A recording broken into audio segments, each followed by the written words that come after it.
ሁሱ ገስት ላይ ቁጭ ላይቭ ላይ ቁጭ ብሎ ሐዲስን በተሳሳተ ወይም ደግሞ ያኒ ታዊል በማይገባ ትርጉም ተሰጥቶ ማንም ሰለፍ ያላለውን ትርጉም ሰጥቶ ሲናገር እዛ ገስት ላይ ያሉ ወንድሞች ዝም ብሉ ሲሉ እዛ ቦታ ላይ ኢቅራር አይደለም።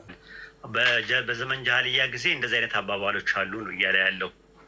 በጀመልጋ ጊዜ ያለው አትሪቢሽን ኦፍ ጃህልያ ማለት ቁርአን ከመውረዱ በፊት ረሱል ሰለላሁ ዐለይሂ ወሰለም ከመላካቸው በፊት በነበረው አትሪቢዩት የሚያደርጉት እንደዚህ አይነት አባባል ነበር ነው። አባባሉ ምንድነው? የአባትን ፕራይቬት ፓርት ምታው የሚል አባባል ነበረ በወቅቱ አባባል። ያ ነገር ሲነገር ዶንት ስፒክ ፊግራቲቭሊ ቢ ኤክስፕሊሲት በሆነ ነገር ይነገር ነበረ። በፍካራዊ ሳይሆን ኤክስፕሊሲትሊ ይነገር ነበረ ነው።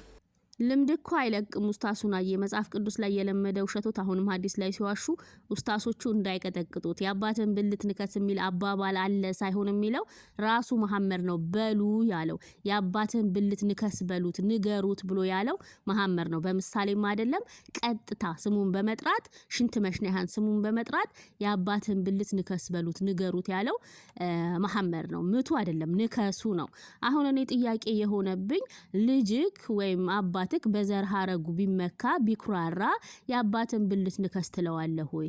ስድብ ነው ወይስ ቀጥታ መጥቶ እንዲነክስክ ነው? ያው እናንተ የሙሐመድን ሱና ስለምትከተሉ እንዴት ነው አልገባኝም። ማለት ስድብ ነው እንደ ስድብ ነው ወይስ ሄዶ እንዲነክስ ነው? ያው ያሁን ልጆች ሞኝ ናቸውና መጥቶ ልጅክ ቢነክስህስ የአባትን ብልት ንከስ ስሙን በመጥራት ቃል በቃል ሽንት በሽኛን ስሙን በመጥራት እንደዛ ስትለው መጥቶ ቢነክስህስ እንደዚህ ይባላል ወይ? ኡስታስዬ ለምን ሄርድ ዘ ፕሮፌት ነብዩ መሐመድ እንዲህ ብለዋል ሰለላሁ ዐለይሂ ወሰለም whomever attribute himself in a age with the attribute of jahiliya then tell him to emit his father's male organ don't speak figuratively too explicitly ይላል። ምንድነው የፈለከው እዚህ ላይ?